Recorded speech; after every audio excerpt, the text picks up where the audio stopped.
السلام علیکم۔ ڈائری کے توسط سے یہ سلام آپ سب کے لیے۔ فجر کی نماز کے بعد مجھے بہت جلدی ہوتی ہے کہ دن نکل آئے اور میں پردے ہٹا کر اجلا نکھرا دن دیکھ لوں۔ آج فجر کی نماز پڑھ کے پردے ہٹائے تو باہر گیلی سڑک کو دیکھ کر خوشی اور بے یقینی کی کیفیت طاری ہوئی۔ کیا رات کو بارش ہوئی تھی؟ دل میں سوال ابھرا اور پھر میں باہر کا دروازہ کھول کے لان میں آ گئی۔ ایک ٹھنڈی یخ ہوا کے جھونکے نے صبح بخیر کہا۔ گیٹ کے اوپر کونیاں ٹکا کر میں باہر کا منظر دیکھنے لگی۔ گیلی سڑک، ٹھنڈی ہوا سے ہلکے ہلکے جھومتے درخت اور پانی لیتے جاتے بادلوں کا خوبصورت رنگ، دل و دماغ حشاش بشاش ہو گئے۔ سردیوں کی پہلی بارش۔ سردیاں مجھے ویسے ہی بہت پسند ہیں، مگر دسمبر سے مجھے ایک خاص عشق ہے۔ ہر سال دسمبر کا آغاز مجھے ایک انجانی سی خوشی میں مبتلا کر دیتا ہے۔ یوں لگتا ہے کہ جیسے بہت کچھ اچھا ہونے کو ہے۔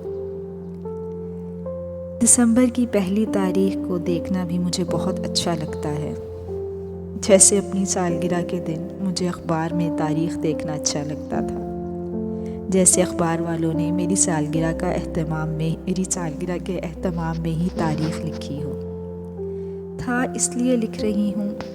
تھا اس لیے کہہ رہی ہوں کیونکہ اب نہ اخبار آتا ہے اور نہ ہی اب پڑھتے ہیں۔ خیر، بات کر رہے تھے دسمبر کی، تو اس بار مجھے تاریخ دیکھنا بھی یاد نہیں رہا، بلکہ کل ایسے ہی موبائل پر نگاہ پڑی تو دسمبر کا مہینہ جگمگا رہا تھا۔ مصائب زمانہ انسان کو کیسے گم کر دیتے ہیں۔ مشاغل زندگی اور محور زندگی سب بدل جاتا ہے۔ کبھی دسمبر کا بہت انتظار ہوا کرتا تھا۔ دسمبر کے اعزاز میں شاعری کہی جاتی تھی۔ ویسے میں دسمبر کی خوبصورتی اور خاموشی کی شاعری کی بات کر رہی ہوں، وہ اجاڑ عاشقوں والی شاعری کی بات نہیں کر رہی۔ تو دل میرا کچھ یوں کرتا تھا کہ دسمبر کے ایک ایک دن کو سیلیبریٹ کیا جائے۔ صبح سویرے واک ہو، منہ سے نکلتے دھوئیں ہوں، دور تک پھیلی دھند ہو، پھر ٹھرٹھراتی رات ہو، کافی کا کپ ہو اور لمبی واک ہو، تاکہ آپ دسمبر کی خوشیاں منانے کے ساتھ ساتھ ویٹ کم ہونے کی خوشیاں بھی منائیں۔ خیر، دسمبر کی تو میری کہانیاں ختم ہی نہیں ہوں گی، اس پر میں طویل اظہار خیال کر سکتی ہوں۔ یادیں، باتیں، خواہشیں، خواب، بہت کچھ چھپا ہے اس دسمبر میں۔ آخر میں اپنی نظم دسمبر کی یاد کا کچھ حصہ۔